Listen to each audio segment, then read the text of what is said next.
আসসালামু আলাইকুম প্রিয় দর্শক, আজকে আমি খিচুড়ি রান্না করব। চাল আর ডাল এখানে আমি ধুয়ে পরিষ্কার করে রেখেছি। প্রথমে আমি পেঁয়াজ কুচি দিচ্ছি। আমি এখন রসুন দিচ্ছি। এখানে কাঁচামরিচ দিচ্ছি। আদা রসুন বাটা দিচ্ছি।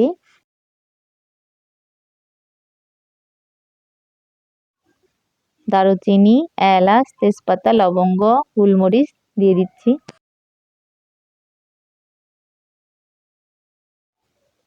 এখানে হলুদের গুঁড়া, জিরার গুঁড়া, ধনিয়ার গুঁড়া, লবণ স্বাদ মতো দিয়ে দিচ্ছি।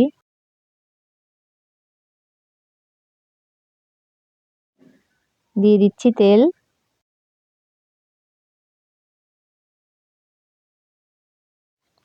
সব উপকরণ এখন আমি ভালো করে মাখিয়ে নেব।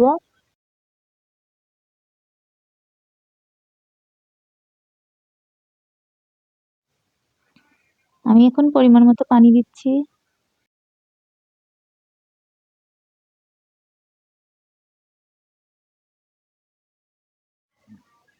আমি খিচুড়িটা 10 মিনিটের জন্য ঢেকে রেখে দিলাম। 10 মিনিট পর ঢাকনা খুলে একটু নাড়াচাড়া করে দিবেন।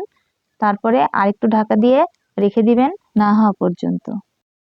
আমার খিচুড়িটা হয়ে গেছে, দেখুন অনেক সুন্দর হয়েছে, খেতে সুস্বাদু হয়েছে।